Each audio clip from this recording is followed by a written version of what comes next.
Welcome to episode 9 of the Fiercely Eclectic podcast.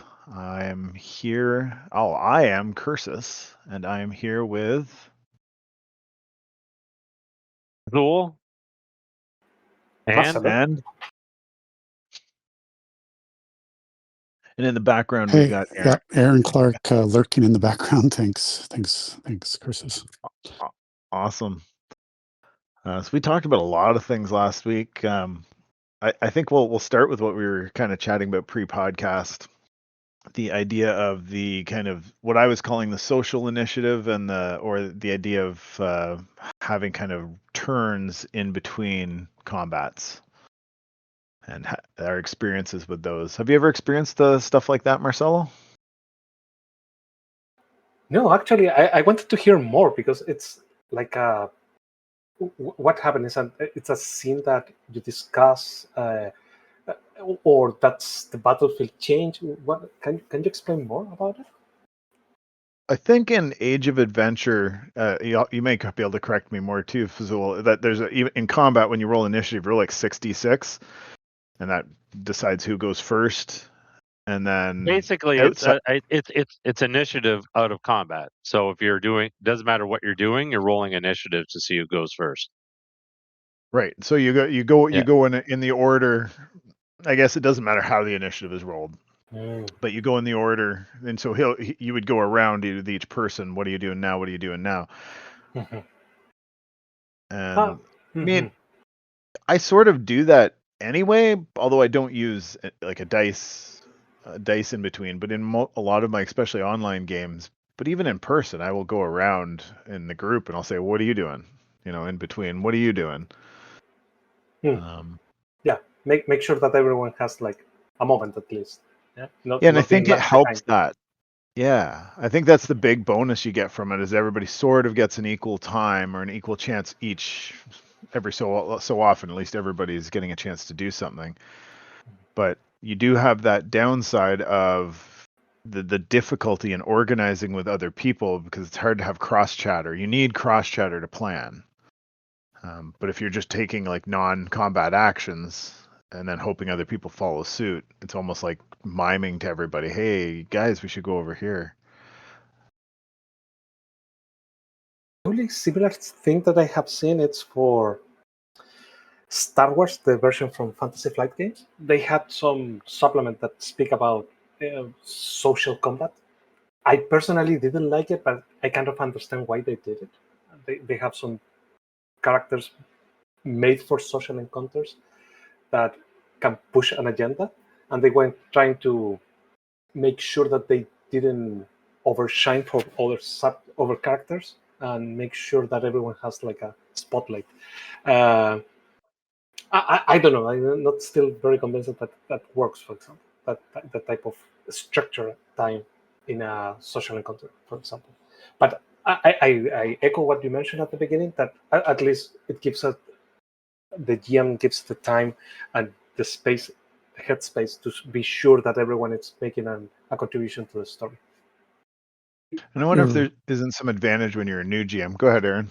I was going to say, do you not see groups self-organizing around that kind of stuff where the GM sets a scene and asks what you do, and then the group sort of collaborates and then comes back, or are you thinking more about convention games where people don't know each other well enough to do that kind of self-organizing, or when do you see that being a problem most, I guess? And the only reason I say that is because I don't see that often, if ever. I would say that barring certain players that do work really well together and just automatically bounce off each other well, that I see a lot of people flounder when you give them the opportunity to organize. I'm not certain this is the solution, but I've definitely seen, like when you talk about, you give them a situation and then let them discuss. I also have a tendency to say, whatever you're discussing, if you guys are talking, everybody around you can hear it. So if there's, you're not going to be in a stealthy hallway with goblins around the corner discussing your plan because they might hear you. Sure. Yeah. but I mean, I'm not 100% sold on it, but it's a neat idea. I think. I think I've only encountered it with age. I think that's the first time I encountered it, and the first time I thought it was novel. And like I was saying before the podcast, the second game it actually TPK'd us because everybody was very much, I'm not going to speak until my turn. And so what happened was that whoever won the out of combat initiative and they were making a decision for the group without collaborating with the group, and it really fractured us. And we got committed to, so the first person in non-combat initiative committed us to certain actions that we probably wouldn't have done. In the end, that was a TPK. So I guess that's the difference. Not the difference. I guess that's a variation between like real-time play and storyboard play, where you're kind of here, you're in the hallway, it's dangerous, it's dark, there's goblins around the corner, you have to make a decision now, versus let's figure out what we're doing. Yeah. Kind of like off stage, as it were, right? Yeah, and I would say, along with what Phzoul said there, that I have definitely seen a death in Age of Adventure and I believe that it was because we didn't really communicate. We were just all acting very independently on our turns, and then somebody ended up falling down a cliff.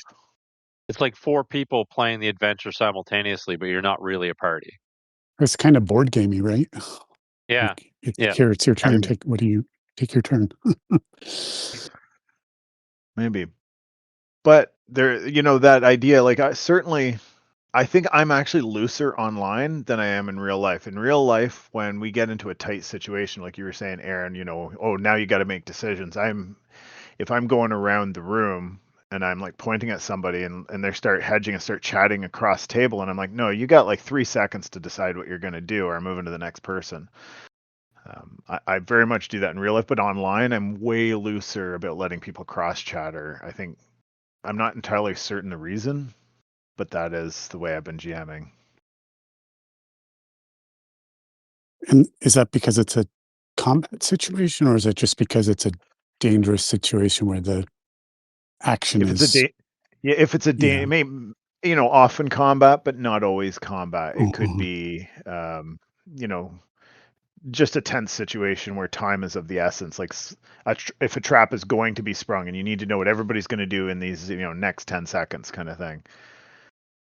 Place everybody, things like that. Like, some people want to sit and talk to everybody and decide what their action is prior to doing anything. But, if you were that character in really that character, you only have a few seconds to really make a decision. So it would be a instinct. Sometimes I'm looking for that gut or instinct reaction as opposed to a well thought out reaction, I guess. And I think it makes it more interesting if people are bouncing around. Sorry, go ahead, Phzoul.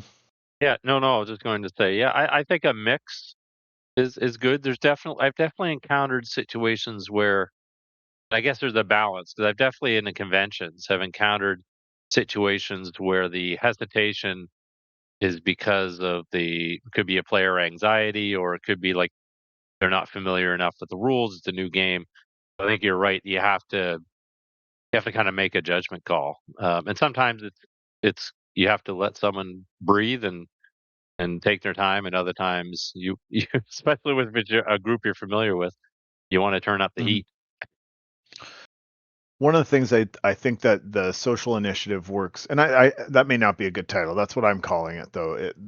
Where it helps is if you have a group of people, and I think it is better in that convention situation or where we're playing online, where you're playing with new people all the time. But I think one of the things it does is, like, when you have that group collaboration, there's always loud people and quiet people and people who don't do anything. Yeah, for sure. Yeah. And then they tend to go along with the group. But if they're given this moment with no information where they have to decide what to do, they may do something that's fun that they would never have done, where they would have sat in the background and just kind of wished they would have done something. Yeah. And I think that risk of fading into the background is even more so online. right? You can just kind of disappear. Maybe. I guess, see, I'm really picky about always going around. I see, I do that naturally. I guess, like, I don't roll dice Yeah. or do that, but I Yeah. try to make sure everybody always has a chance to contribute. And then that partially comes from playing in convention adventures. I was playing in a game many years ago at Pandemonium in Toronto, and it was Kevin Davies, who I absolutely love. Kevin Davies, I get along with him really well. Cause I became kind of got close to him for a few years after this, but I played in his game. He's the one who wrote Murphy's World. And it was a big table, like, I don't know if we were like 10 of us, but it was a big table. And he was just the loudest people were doing actions, and I was kind of shy at the time, and I, would raise my hand or something, but he just wasn't paying attention. He was just whoever talked got to act. Okay. Yeah. And that formed how I run a game. Interesting. Marcelo? Yeah. So the social initiative would have really helped in that situation. You would have got your turn. That's right. Yeah, especially with that many Yeah. people. You know, Yeah. if you're not going to have a Yeah. caller, you got to go around the table. Marcelo, Yeah. you're going to say something? Yeah, no, I wanted to mention that it's a perfect tool for that kind of situation, right? And I was wondering also, some people doesn't want to take an action immediately, wants to wait until everyone else is taking an action. So I think it's important to see if you're rolling the dice, for example, and then you ask this person. It happens to me all the time because I usually trying to see what's everyone trying to do, and I always say at the end, "Oh yeah, that's a good idea. Let me support this idea," and not taking them in action, but I don't know, depending on the game system, trying to support that or giving a bonus or make it easier. So I think it's interesting when you put the spotlight there. Maybe that could be something difficult for that type of player, that they want to wait and see how it's everything played before taking an action or taking a turn. But on the other hand, it will give the opportunity that you don't miss that turn. So I think it's a good balance. Those are some good points, and that makes me think of in Faraway Land. One of the things I like in the Faraway Land role-playing game is the action point system, which they did away with in second edition. But in first edition, you have an action point system, and one of the things you can do is delay your move until or action until someone else acts, but you have to use up 3 action points. So if you're a person with few action points, you're less likely. Yeah, it comes with a cost. So you're less likely if you don't have a lot. But if you've got a lot, then maybe you do it. But you basically lose the equivalent of an attack to do that. Interesting. So in Faraway Land, if you had 6 action points, which is reasonably common once you've leveled up a few times, you're getting 2 attacks per round pretty regularly. And some of them have 3. Do they? 3, 6. Only if they get a bonus. I don't think I have anybody with more than 8 action points. Our campaign. Were you going to say something on this, Aaron? I know I saw you pop out of mute there.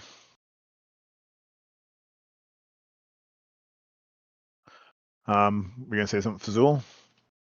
I was going to say I was curious to get Aron and Marcelo. So it's an adjacent topic. It's in terms of initiative and turn order.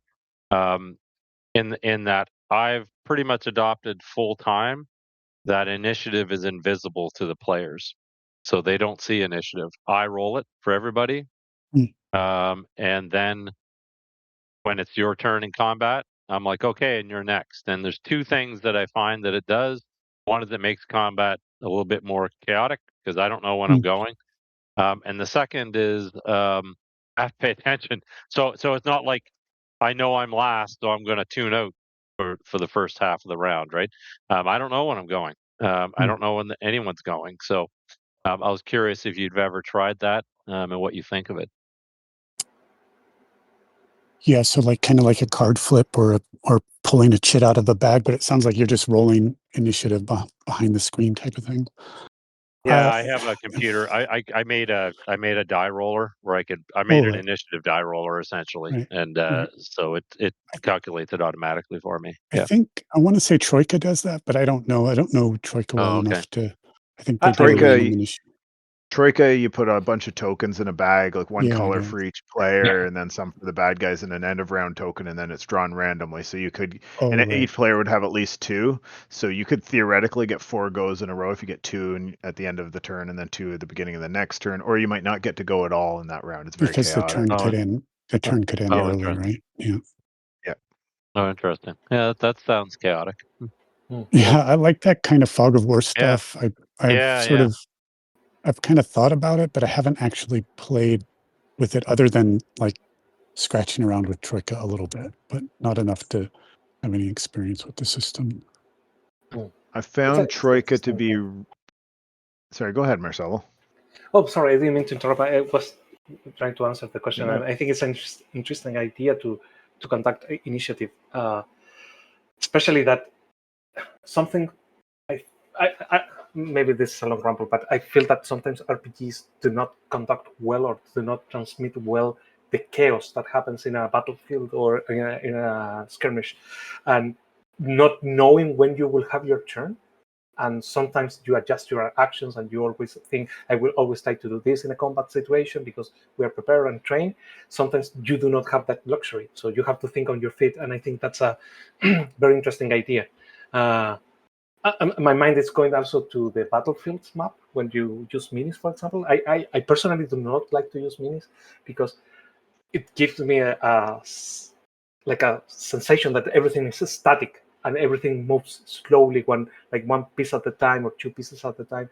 And I don't think that it's a good idea. In my mind, at least, it doesn't reflect well what a battlefield should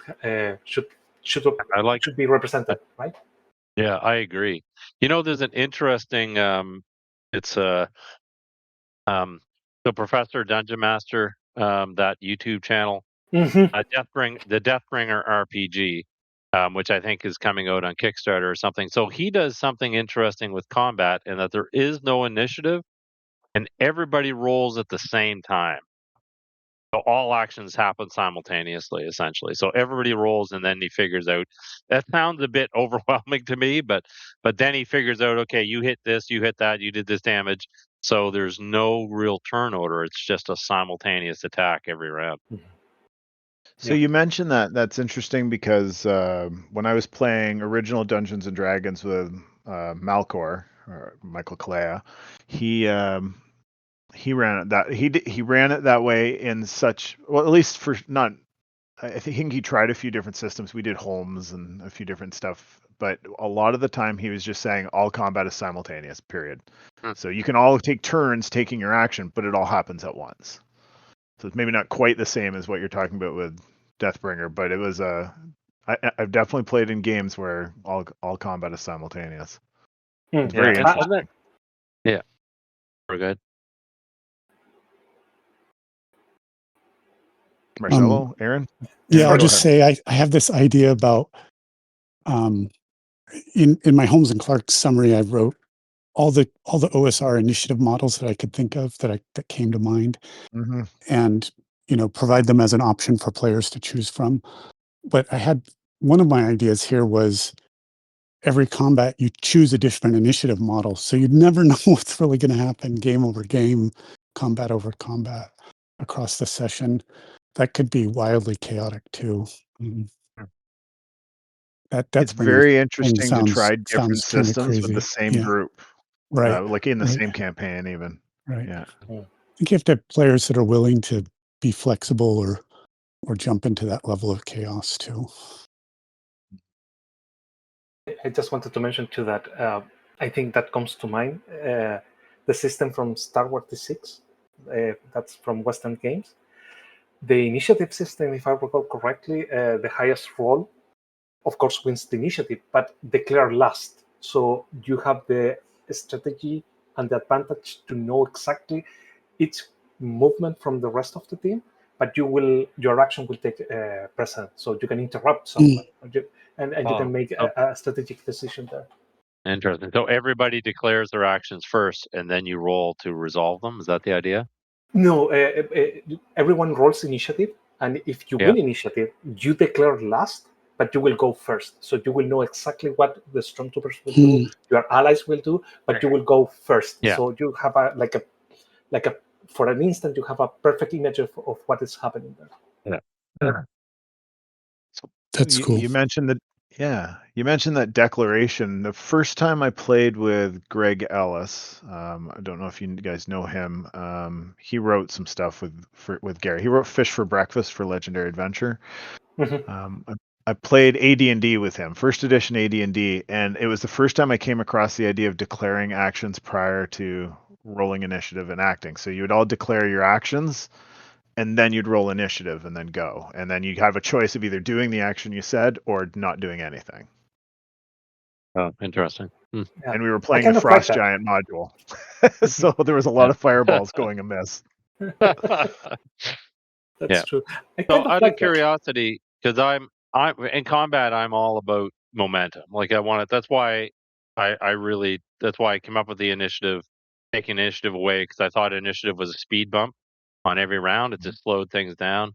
So out of curiosity, so my impression of declaring actions is that really slows things down, because all of a sudden everybody, you have to go around and declare, then you have to go around and resolve. So it's almost like it's doubling the time it takes for a combat round. But I might be I've never tried it, so that might not be the case. But what was your impression of I it? think it depends on how granular your actions are, right? So if it's Yeah. I'm in melee, or I'm going to cast a spell, or I'm going to move here and fight, or I'm going to move there and shoot type of stuff, that's fine. But if it's like super prescriptive, then yeah, it takes a while. Yes. So in those type of systems, I try to keep it like high level. I Yeah. think that works Makes best. sense. But how, Cursus, in your experience with that AD&D 1E game, how did that work out, the resolution of declared actions outside of spell casting? Because what I see happen, people declare their actions and then the combat starts and all kinds of stuff is just happening, which is fine. It's just, it just leans into that chaos model, right? Exactly. It's another, and I wouldn't have thought about it then, but now having like tried Troika and stuff, looking back on it with hindsight, yeah, I think what it did was dip its toe right into that chaos. So it did generate chaos, because we definitely had issues where, everything was declared and the spells were declared, and then you had warriors rushing off into combat, and the spellcaster had declared a fireball, and he's either got to hit all the enemies and his friends or not do anything, or have, and in our case he always cast the spell, so that generated a bit of conflict there. Good. I'm not sure if it changed the speed. I think because it was a while ago, I think at the time I thought it was slower. I think but if you have, we didn't have anybody go, I don't know what to do. Everybody just said their action, and then we rolled the dice, and then you chose whether then you'd also roll your attack, or you'd do nothing, that, or cast your spell. So it kind of clicked along, but it generated that chaos, which I think the chaos itself, while making it seem more exciting and tense, may not be faster than everybody just taking their turn and going. But I think hidden initiative, and I've used that myself, has worked well for me. And I tried to do it in my Faraway Land campaign. I actually built a bot. Specifically, it's on this Discord server that I can just click a button and it just says all the initiative for all the PCs and NPCs for me, and then I would roll like whoever new enemies are there on my table. But the players didn't like it, and they wanted to roll their own initiative. Right, because it's a loss of agency or a sense of loss. Right? I think it's a sense of loss of agency, even though it's the same amount of dice, because you get 1 die per dexterity point you get to roll, and so it would be the same. But yeah, there's something, even though it's digital, there's something that you still want to physically roll your own dice. I can see that. Yeah. Yeah, it does take longer, especially if you're re-rolling Yeah. initiative every round. Yeah, and I typically do roll. Well, I do roll every round. Yeah. I think I've slowly morphed into a person who does that. I didn't do it in the old days. We would often just roll once, and sometimes we would, if things changed, we would then roll again. But now I have them roll every round. So you mentioned Faraway Land has action points, and an average character might have 2. and with a bonus 3 actions. What does everyone think of multi-action games where you have multiple actions or attacks versus games where you have one? Like I play games. There's some games that I play where each character can have 3 to 4 actions around. Um, yeah. So, what are your thoughts on multi actions? It's a good question. Marcelo? Yeah, I would love to take a stab at that. I personally don't like it, but there are some games that it kind of works for me, and I kind of enjoy it. Again, repeated example for me, but the version from Fantasy Flight Games, so Edge Studios for Star Wars. You have a main action and you have like maneuvers. Usually you have one maneuver and you can train yourself to have 2 maneuvers, and that gives you accessory actions like movement, for example. And the one that I really like, and I think that changed the game for me, is the assist maneuver, that you help someone else. And narratively could be helping to spot an enemy or just shooting, like suppressing fire, stuff like that. And that gives a potential to an ally to have a greater role. I like that, but it's very limited. So you have like 2, 3, I mean, 2 accessories at top. At most, you have 2 accessories, and it's not a main action, so you cannot attack again, for example. It's something that supports the main action or supports others. Interesting. Cool. I would say that I've come to like the idea of the multiple actions per round, in part because of Faraway Land and in part because of your games. But even when we were playing OD&D with Michael, when he was trying to run things, he tried different rules, but he was playing around with a lot of like the pre-published rules and stuff too.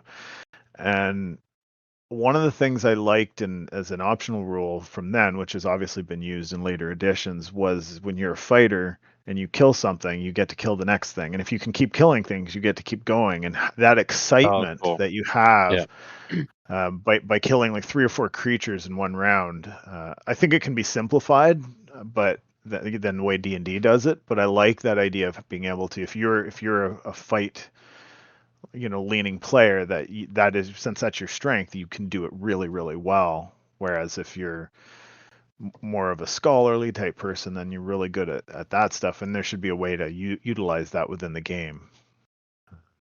Oh, that's cool. I like that. I like that rule.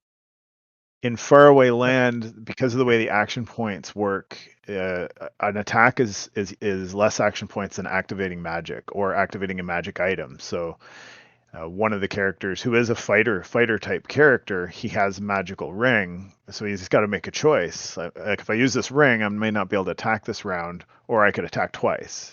So that again, that kind of balancing act introduces an element of strategy. It's the same as so in the games that in the games that the game that I play where a lot of characters have 3 or 4 actions. There's a added layer of strategy to it in the sense that defense costs an action, right? So if you don't use any actions for defense, you're going to leave yourself exposed. So it kind of creates this little mini strategy game where players have to decide how much offense and how much defense they're going to do each round. Yeah, and that is an interest, and I think that I've run across that with you, and that's an enjoyable idea. Where I think the enjoyment isn't in having the defensive action. The enjoyment is in doing something that you think is heroic or such, and that you're like giving away your defensive action because you want to do this cool thing, and that having that thing to burn that might hurt yourself, like at your own cost. I like that idea. Yeah. That's an interesting concept. Yeah, I like that idea. Because usually in games, you can take a full actions as a defensive action, but it's mostly no one uses that unless it's very strategic or very on point, very situational. But burning your own defenses in order to greater success, that's kind of an interesting question that you can have every single time you have an action. So in Troika, one of the things I did like about Troika is that all combat is dangerous. So if a person is being attacked by, it's probably impossible. Let's go be ridiculous and say 10 foes. That person gets to defend against all 10 foes. And the way combat works, it's always opposed, and whoever loses that combat takes damage. So there's no attacking without risk of harm. So if you attack somebody and you lose the attack, you take damage. And I also really like that idea. So if I get attacked by those 10 foes in one round, I could theoretically take all 10 out. Yes. Yeah. That's right. Interesting. Yeah, that's cool. I think Pendragon works in the same way. It's a contested role, if I remember correctly. That means damage is guaranteed. So every attack, someone's taking damage. Yep. Correct. Yeah. Okay. And it got added as my name isn't on it, so I can't claim for sure. But I remember offering to the Dirk Stanley with Faraway Land. I said, "Hey, I really like this idea because in Faraway Land you can do an attack, and there's it's opposed rolls, but the defender does not attack back during that thing." And I said, I think combat would go faster if you added this, and so he added it as an optional rule in one of the books. That's cool. In first edition. So that was fun, yeah. The other thing he did is added an optional rule called the Die of Death. So in Faraway Land, for anyone listening who doesn't know how it works, you're rolling a certain number of d6s and taking the highest die, where extra 6s add +1. So if you get 2 6s, it's a 7. So you're looking for margins of success, which add to your damage. So if you add a Die of Death, what you can do is you roll a d6 at the beginning of the round, and let's say you roll a 4. Everybody in the combat rolls 4 more dice, increasing the potential for a greater margin of success. However, in practice, what tends to happen is that the weaker people tend to become more equivalent to the stronger people. So you get a more balanced combat.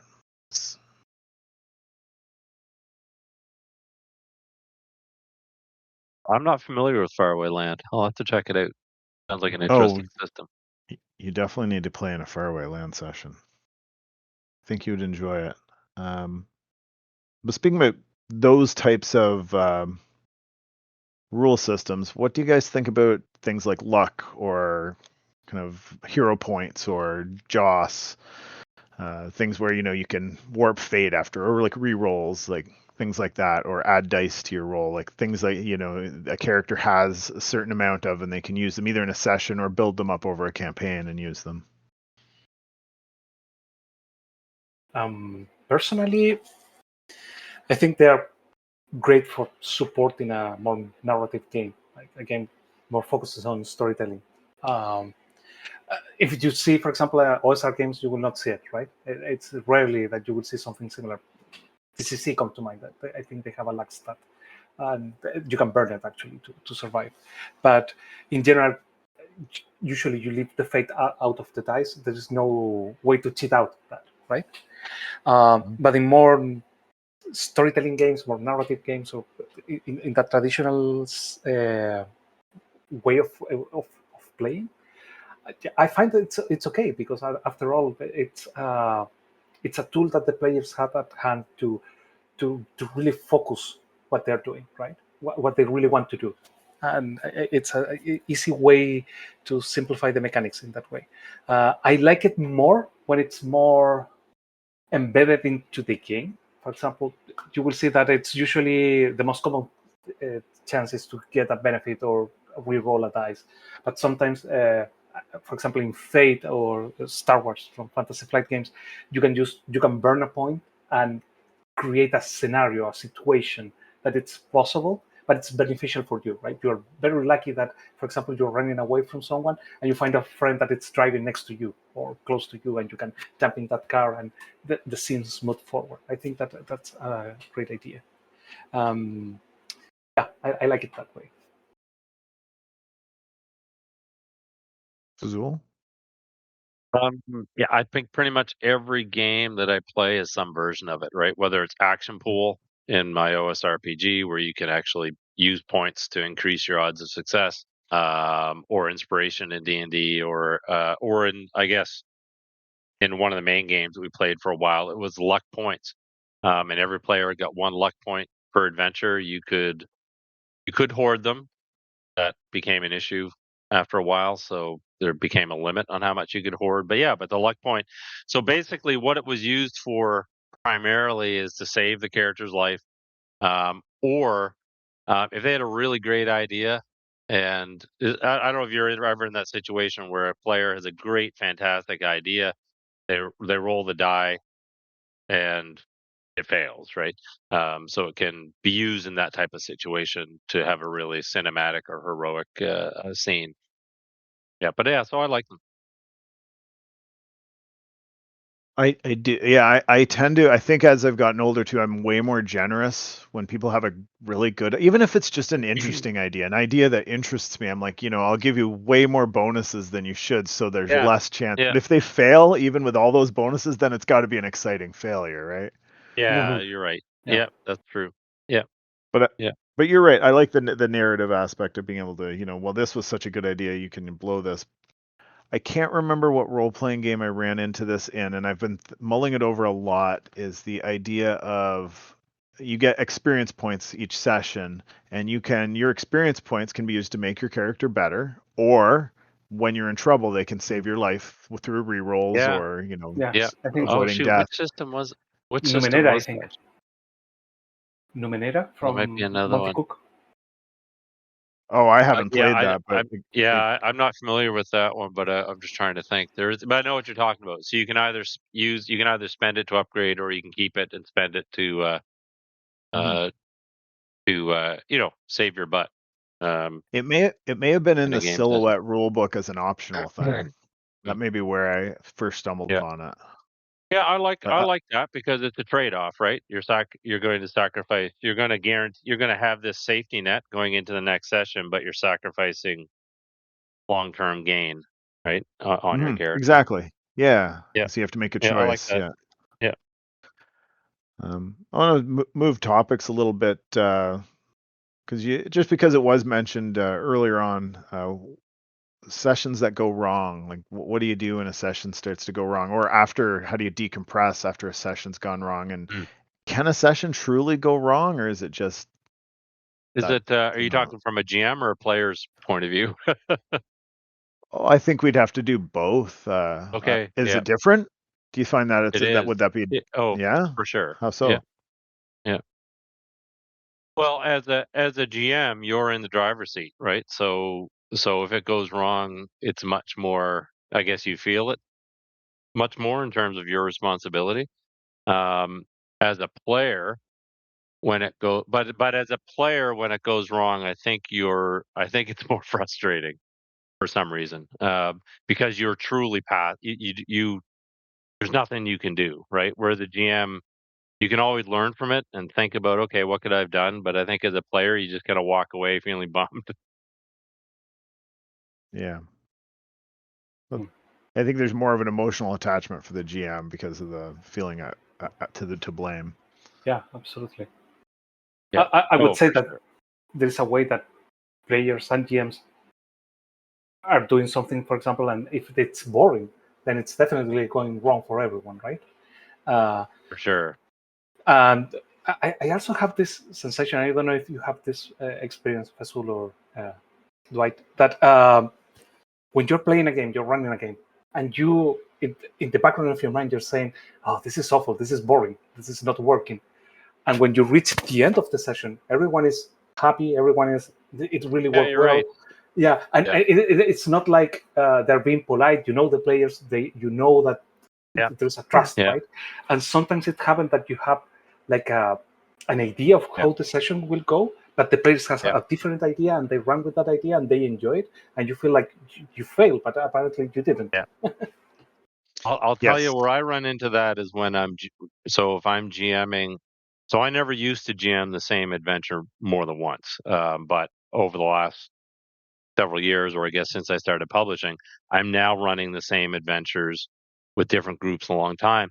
And in fact, they can be boring to me because I've run it 6 times, right? So I might be going through it going, okay, this is I know this is very familiar to me, but to them it's novel. So I guess I learned that yeah, you have to basically leave it up to the players to decide if it's a fun game or not. I think where I run into that feeling, whenever I have that feeling, I know, like, I start sweating when I'm a GM and I start Oh wondering, yeah. oh no, is this too boring? And then almost always, everyone's having a good time. But it tends to happen if I find I'm talking too much as a Oh, for GM, sure. because if you're not feeling the engagement from the players, I start to sweat. Like, what am I doing wrong? How do I grab their engagement now? What can I do?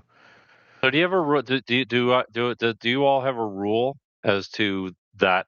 I don't know if it's like a percentage or what, but I'll tell you, like, I was at a convention and the GM started talking, and I started a timer on my phone, and the first player spoke about 28 minutes into the game. Oh wow. And so for me, I think I don't know what the balance is, but I think at least it's got to be 50-50. But hopefully it's actually the GM is talking less than that. But do you have a general, like, how do you manage? I guess I'm curious as to how people identify and manage that. You blew my mind with that idea. Actually, I will copy that. I will steal that idea. Uh, I never, it never occurred to me, to be honest. Uh, that's interesting. Yeah, so I've created so in my publications and stuff, like, I'm very mindful, like, I don't the introduction setup has to be very quick. Um you're not going to get into, not getting into detailed descriptions, detailed handouts, because again, 'cause I'm all about momentum. I want the game to be moving. Um and the best way for it to be moving is for me to be talking less and kind of instead of pushing the characters, kind of follow, or the players kind of following them, type thing. That's a good point. For me, I don't know if this will answer your question, but for me, it's very important, especially if I'm playing in a convention, uh, to start. I learned this from Star Wars D6, probably one of the best RPG ever. The advice that they gave to the GMs at the time is start in meta res, like in the middle of the action, immediately. Oh yeah, So immedi res. Yeah. yeah, I love that concept. Yeah. so what I do usually, for example, one of the convention I was playing, there was like a spying team. So it's usually you can drag this and could go very slow if the players are very prepared and very careful in the action and the discussion. So I started immediately with one guard questioning the team that why are you wandering here at night? And the session started immediately that place with a very little to to to Yeah, I to love figure that. out how to Yeah. do it, and they have to Yeah. invite get creative and started to lie and say, no, we're the repairing crew, we have to fix this and that, and they immediately start up this adventure. And you can see immediately the dynamic: who will be the guy talking, who will be the guy putting behind the gardens in case everything goes wrong. Immediately start to jump the adventure. I think that especially for convention adventures, if not even within your campaign, I think starting in the action is good. And when I wrote that traveler adventure earlier this year, that was one of the things I wanted, is to have an incident right away that got everybody to see who each role was for each player, and kind of bond a little bit, and then move on with the adventure. Um, but even in campaigns, I do like ending with a cliffhanger, like just before combat. Like, oh, you're just encountering this creature. Now your guys are going to roll initiative. Let's stop and start again next week. And then we're right in the middle of the combat when we start. Oh yeah, that's cool. Yeah. And don't always have that option, but I Oh, find it effective and I like it. And I enjoy it as a well, player too. yeah, I like, so the one thing I have used that, ending on a cliffhanger combat, but I think it's brilliant to roll initiative. I've never done that before. That's brilliant because it adds that extra anticipation, right? Now, of course, I don't tell people initiative, so I guess it doesn't work for me, but still, I could at least end with, and you're going first when we pick up next week or something like that, right? So yeah, that's cool. And just to touch on your 28-minute into a session, I think the longest intro I ever did was when we did Svalbard, and I think I may have played a recording, but I was sweating through that because of this is what we were talking about earlier, where I was like, man, are people even listening? Because this is way too long. and I've adjusted so that I will summarize. So if I'm running a published adventure, I will summarize the intro to try to get it going quicker. And if I haven't gotten full engagement within 15 minutes, I would feel that I've failed in some way. But usually that first 15 minutes is about organizing, the character sheets and everything anyway. So you're getting engagement usually from each player. Back in, before 2020, when I was doing conventions, I would hand out pre-gens, and I would always go around the table and ask each person, what's one thing you would change about your character, to give somebody like a way to make it theirs, and then that would be your first 10 minutes, and then you'd jump into the adventure. I couldn't imagine sitting for half an hour. Well, I'm actually just looking up to see if there's an ideal. At what point does the brain? Must be a psychological study out here. At what point does the brain start to tune out? Like, what is the ideal? What is the maximum length that you should be doing on a description? There's definitely studies on that, but I don't know them offhand. But that'd be worth bringing up for I'll put that in for next session to talk about. For example, when I run a Star Wars game, especially if it's a one shot, for example, for a convention, this time I bring my iPad for that. I have a small crawl, like the movies, right? The crawl with the music. You immediately tune in to the setting, and you notice that with a few words, you can build up the setup for the players. Just to reiterate that the longer you explain something, the longer you are telling something, you're starting to lose the grasp and attention from everyone. It's better to leave a question open when they see the crawl. They say, but why is happening this, or why is happening that? It's better that the questions come from the player to you and you can answer them directly, that is trying to explain everything from the very beginning. Wow. So I'm looking it up. I'm using ChatGPT here. Oh no. I know. Yeah, it's basically saying 3 minutes is essentially what that's the best you can hope for in keeping someone's attention if you're just reading something. 3 minutes. Wow. Yeah. Yeah, that sounds about right, though. I could see that. If I was just to go on for 3 minutes, people will probably tune out. That's a lot. They say 3 minutes are a lot. It actually explains here, like, most people read aloud 130 to 150 words per minute.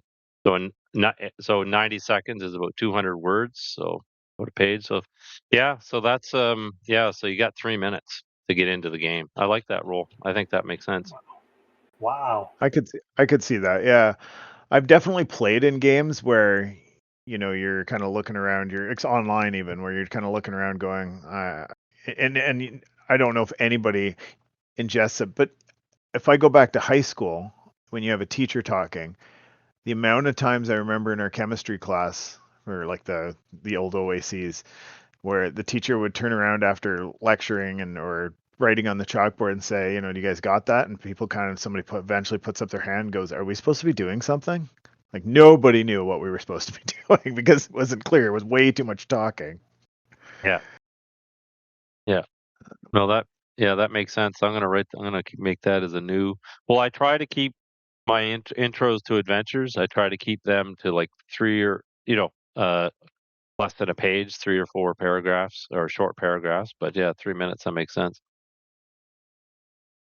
How about talking about games not based on combat, where combat's not a core pillar?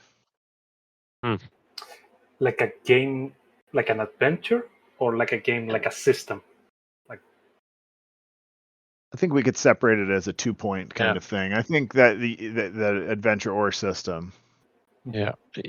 Well, I've run I ran a Game of Thrones campaign where I had the players create 2 characters, and one character was in the court at King's Landing, so they were non-combat characters, and then their other character would, of course, be a warrior outside. So not exactly a system that's focused on non-combat, but it was a campaign where I consciously made the decision to have a character that wasn't combat focused, right? And that worked well. It was really nice balance, right? Because this week you're using your fighting character, the next week you're using your political character.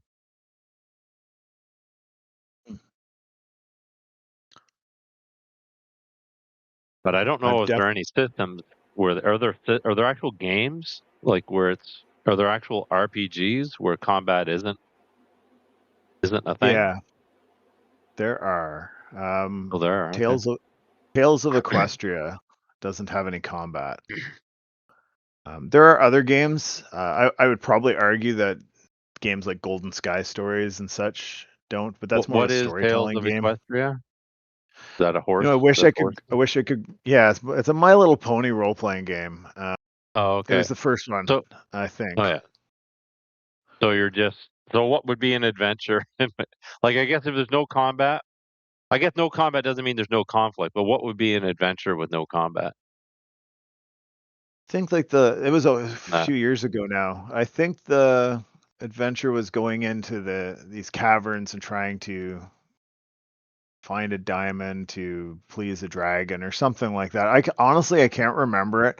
And yeah. any attempt I've ever had to try to describe Tales of Equestria to anyone Oh, has okay. Yeah. failed, but everyone I've played with has loved it. Oh, interesting. There's Yeah. something about it because it unifies the group, because that's the whole purpose of it. It's about, because you all are important and we need all of you to make this succeed. And so everybody gets to contribute. It's generally some kind of puzzle solving, but not something, that's going to make you do a riddle. Some are like, I haven't got deep enough into it. Like, I've got all the books, but I haven't gotten deep enough into it to really know what like there's campaign books and stuff that I haven't read yet.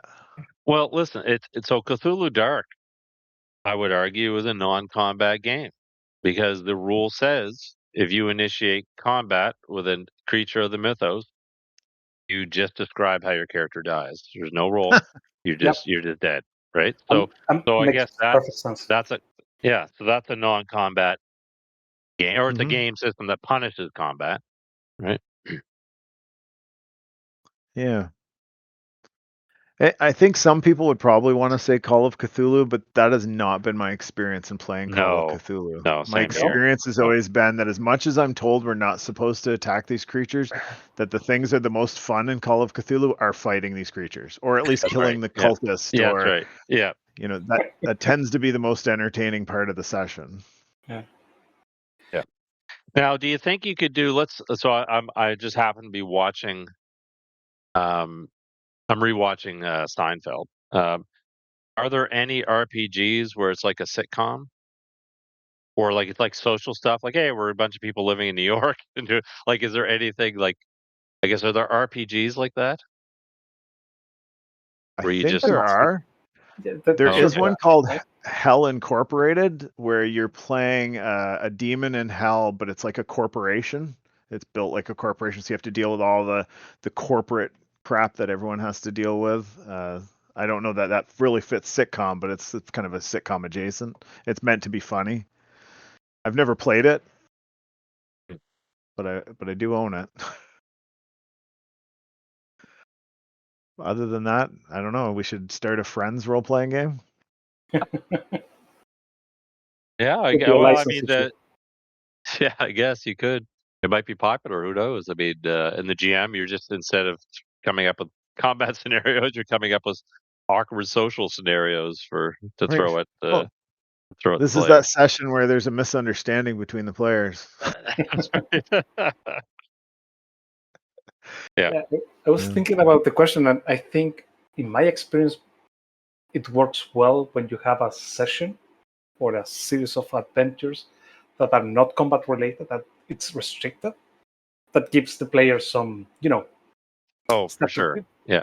to think about how to resolve it without violence, right? But a game without any way of violence, it's very interesting, because I still remember when I started to read World of Darkness, and everyone saying, no, it's very social, it's very intrigue, it's about politics and stuff like that. But you read the manual, and the manual, like half of the manuals are combat rules. So it's like, are you sure? Are we talking about the same game? So I think even in the games that you have less combat or it's less focused combat, you will have very strict rules and very support and robust mechanisms to resolve combat. Yeah. Yeah. I definitely go down the path, like when I'm doing a campaign, I definitely make a conscious decision to have non-combat sessions, to help give role play, flesh out the world. Yeah. So, and it depends. Some games it's more, I do that more than others, but I always try to balance because I find if you're doing a combat session after a combat session after a combat session, it can get fatiguing. Yeah. So And in it's some cases, interesting. sorry. Sorry. I just wanted to mention in some games it works perfectly. Pendragon comes to mind that it's very fighting focused, but there are Oh yeah. several scenes that are required to be social and required to be, it's a very delicate balance because you need to be a knight and you also need to be a good warrior, right? But a knight, it's Yeah. more than a good warrior, and it's Yeah. very interesting to play that way. Yeah. Interesting. So it's interesting you say that. One of the things with my campaign, or at least the Tuesday night campaign, is I find for me, I feel like if I haven't had at least a small combat within the session, that maybe everybody's gotten bored. Like I always try to throw in a combat, even if I mean, there's some sessions that are like dominated by combat, but when they're social or exploration sessions, I like to throw at least a small combat in that's like can be dealt with quickly, just so people have felt some action, especially because our session times are a little bit short. Like we're not doing 4-hour sessions every week. So So I'll tell you the big difference, though. I think, and so faraway land like D&D and stuff, it's all about going out and doing adventures, right? But so where I find that what makes it easy to have a non-combat session is when you have a home base and there's a cast of familiar NPCs and you're building those relationships and you're having stuff going on at the home base or home city or whatever. Uh, yeah, having a non-combat session, if it's kind of adventure oriented or you don't have a home base, I think that would be challenging. I struggle with that. In our campaign, they have a home base, and I struggle with whether we do. At first, I was having them do all the role play because they needed to meet all the characters. So you had until you met them, you can't do anything off camera with them. But then, as time has gone on and they've gotten to know most of the people within the outpost, they have their now they all have their own home and within the outpost, and one of them's a librarian within the outpost and things like that. I let them do it off camera between sessions. We'll just chat about it in a Okay. thread as opposed to doing it in session because I don't want to, because I'm afraid of bogging down a session with too much role play, which sounds ridiculous in a role playing game, but that is my fear, is that Mm. there's going to be too much talking and not enough doing. And Oh, I'm okay. not sure that Yeah. that's a fear that has merit, but that is a fear I have during my campaign, that they're going to get bored if we don't have a little combat or something exciting happen. I don't Yeah. know. There's a thing that we need to also remember, that combat allows us to have certain type of interaction between players, but non-combat allow us to have a different type of interaction between players. And uh, this is probably a separate subject, but how do you build your character? I don't like to think my character backstory or anything like that. I actually hate that. I prefer to go in the game and try to play the character in the game and trying to discover the character in the game. And having a session without combat allows me to understand that character and understand the rest of the cast. So I personally enjoy sessions without combat, especially if there's planning or if there is overcoming another type of obstacles, not even adversarial social encounters, but trying to I don't know, redefine what's the next goal for the campaign. I think it's enjoyable. I love how you worded that as discover the character, and I 100% buy into that. For campaigns, when I make a character, I just want to get the stats and go start playing, and then have the character, and then, like you said, discover who that character is as I play him, because he will be impacted by the experiences around him, and I will learn who this person is, and then lean into the role playing as opposed to the backstory. If I'm understanding you correctly, Marcelo. Yeah, that's exactly how it is. I actually took this idea from a friend of mine that we don't know the character until we start playing the character. So we move in two directions. We move forward because we are playing the game, but actually we also move backwards because we start to learn about the background of this character, why he used the sword in this place, why he wear this kind of clothes, why he has this accent, stuff like that. You start to, as soon as you start to play the game, the characters comes to life. Yes, I agree. I agree wholeheartedly. And I think even like those very first few sessions help evolve a character, especially in response to how the other players within the group have their characters act and what they do can very much kind of develop where you are and what you're going to do. And sometimes I think it's to balance out how other people act, not to be complimentary necessarily, but to balance out. What do you think, Phzoul, about discovering your character during play? I think it's about so in my games, it's a bit of a balance. What I don't want is someone coming with a backstory that's so intricate that it overshadows overshadows the adventure or hijacks the adventure because there's so much going on there. But I do like to have I mean, I think the discovery that's going to happen anyway. I mean, nobody's starting a game uh you know with their character exactly fleshed out, but I do like background hooks, and again, it doesn't need to dictate who your character is or cancel the discovery phase, but it's like your character, this is the son of this lord. Your character has a sister who is a priest. Like so, these little hooks that give you a jump start on on essentially it hooks you or connects you to the campaign world, and in particular NPCs. Now I'm heavy on NPCs. I was just looking here, like it wouldn't be unusual. Like if I go back to the Tomb of the Lizard King, the city of Vendare, I'd have 100 NPCs, I think. Which Jeepers. ones Yeah. come which ones come to the forefront? But and then I would say there's a good 20 of them that have pre-existing that might have pre-existing connections to the characters simply because they're from the same family or something like that.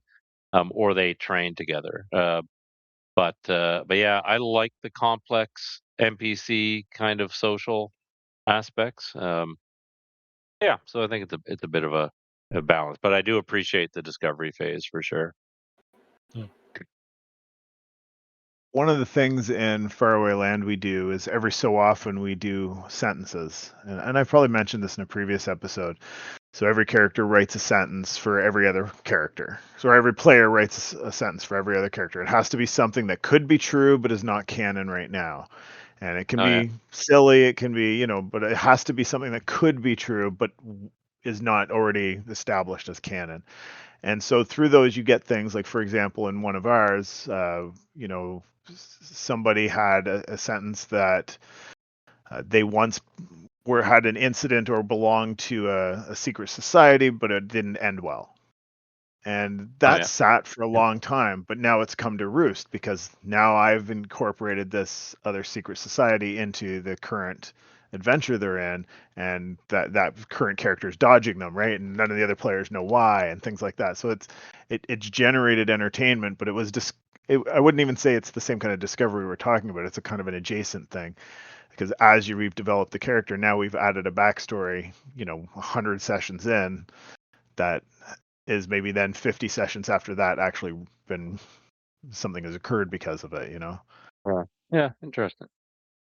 Yeah, I think But I think all kinds of things. Well,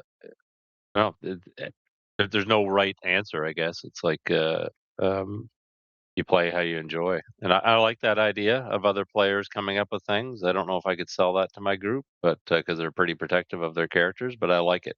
I see how that could add some novelty to it. the agency you get to keep in the way I don't run it by the book. So by the book, you every all the sentences are written. So say you get 4 or 5 sentences, Yeah. depending how many players are playing. And then in the book, the other players vote to say which one is yours. But way I do it is you have to read them all aloud, kind of like the old game Yeah. Balderdash. You read them all aloud, and then you get to pick one. And so Oh, you have okay. the agency of picking one, but you are limited by the choices, and hopefully Yeah. that somebody Yeah. gave you one that you like. And what I found is as we've done it, like the first few times we did it, they pick a sentence. One person said, I like 2 of these. And now what I'm finding is people are going, man, I like all of them. Can I keep all of them? Oh, And I'm like, cool. yeah, why not? Of course you can. Yeah. Yeah. So it's interesting anyway. I do Yeah. we're getting near the end of time. I do want to just touch on a topic if we can before we roll out. And it's difficult to pick which one. I have a few listed here, but one is that how gaming impacts the rest of your life. Things that are not gaming. What things you've learned in gaming or that have developed skills for you as a person that impact you in real life,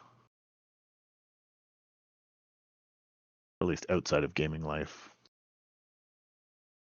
That's a great question. Do you have Phzoul, do you want to go first? Doesn't matter. Sure.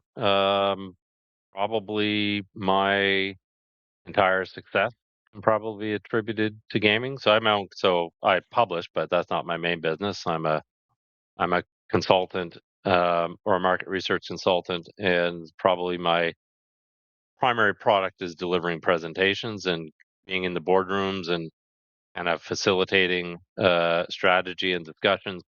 And so they don't know I'm GMing, but that's what I'm doing. And speaking in front of a group, that all came from, having that confidence. That all came from GMing, right? So I'm very good. Plus, that also thinking on your feet. Like I'm very good at being in a boardroom corporate setting and someone throwing a curveball at me, and it doesn't phase me. I can just roll with it, and so my brain works because of GMing. My brain works in a way that I can quickly adapt to a change in the environment. So it's been very, very helpful. Fantastic. For me, my work, I work in clinical trials. I used to be a monitor that usually travels to hospitals and review issues. So for me, the role-playing experience is always, it's twice, right? It's first reading medical protocols and how to conduct a study, and immediately take it as a rule book and imagine how it could go, what could go wrong, and I imagine those and play those scenarios in my head. So when I go to a site, I immediately I had this experience that if something didn't add up, I immediately start to imagine alternatives of why it's not adding up, and give me an angle or an entrance to discuss these issues with the site. And now I'm working as a manager now, it gives me, being a monitor also, I can reflect with other monitors, understand what they're facing, and put myself on their shoes, relate to my experience, but also relate to the experience of empathy. That's, I think, one of the things that role-playing games is great. And communication skills. I mean, language for me, there's a huge barrier sometimes. So I understand that sometimes I need to ask again. I need to interact with my monitors and understand if they are understanding me what I meant to say. And on a personal level, I love to tell stories to my daughter. And a few years ago, my daughter, we invented stories, and she, at the beginning, she didn't like I invent the story instead of reading them, but then she started to like it, and she started to change the stories. And she asked me, "Can we do this instead?" And I Very absolutely cool. love that, because she wants to change the story in the middle of the story. Sometimes when I'm telling that story, it's not good because she gets fired up and start to talk and talk and talk. But I absolutely love that. The creativity of a kid is it's limitless. So I absolutely love that. And probably without the experience of role-playing game, I wouldn't know what to do with that. And I think that's a window Come that and I join love. us. Yeah, absolutely. That's a great application. That's awesome. I love that. Yeah. Sorry, I Yeah. must have had a. You're fostering her imagination. That's awesome. Yeah. What about yourself, Kersus? Oh no, I think that's a great way to end this here. I think Oh. we've come to a great conclusion. I